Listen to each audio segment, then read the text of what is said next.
श्री गणेशाय नमः, श्री सरस्वत्यै नमः, श्री गुरुभ्यो नमः, श्री पुरुषोत्तमाय नमः.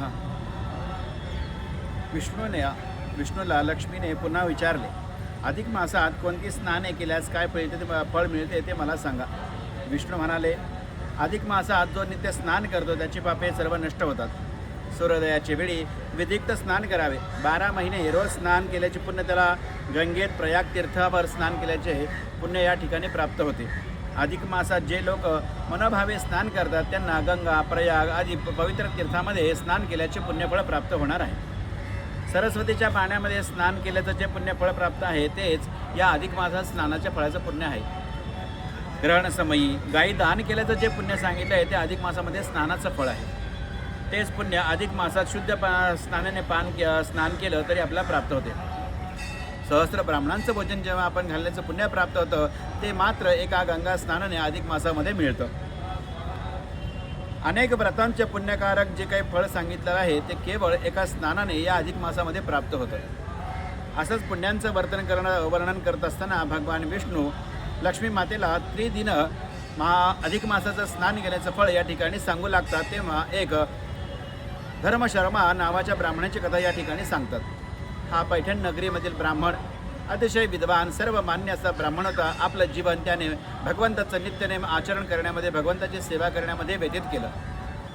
आता हा वृद्ध झालेला ब्राह्मण एक दिवस अधिक मास आला म्हणून आपण स्नान करण्यासाठी गोदातीरी गेलं पाहिजे असा विचार करू लागला. पण वृद्धापकाळाने त्याला चालताही येत नव्हतं. आज स्नान झालं नाही, उद्या स्नान झालं नाही असं करून असं वाटलं की आता शेवटचे 3 दिवस राहिले आहेत, आपण स्नान करायला जाऊ. म्हणून थरथरत तो ब्राह्मण गोदा तीरावर स्नान करण्यासाठी गेला. पवित्र अशा अधिक मासामध्ये भगवान विष्णूंचं स्मरण करत पुरुषोत्तमाचं स्मरण करून संकल्प करून या ब्राह्मणाने गोदा तीर्थामध्ये त्या 3 दिवसामध्ये स्नान केलं. तिसऱ्या दिवशी हा ब्राह्मण परत निघत असताना वाटेमध्ये प्रेत योनीतील एक भयानक विकृत असा या ठिकाणी समोर प्रेत आलं. या प्रेताला पाहून हा वेदशर्मा ब्राह्मण देखील थोडा घाबरला. पण याचं काय आहे, हा कशासाठी इथे बसला आहे असं विचारण्याच्या हेतूने याला विचारलं की अरे बाबा तू कोण आहेस आणि इथे का बसला आहेस.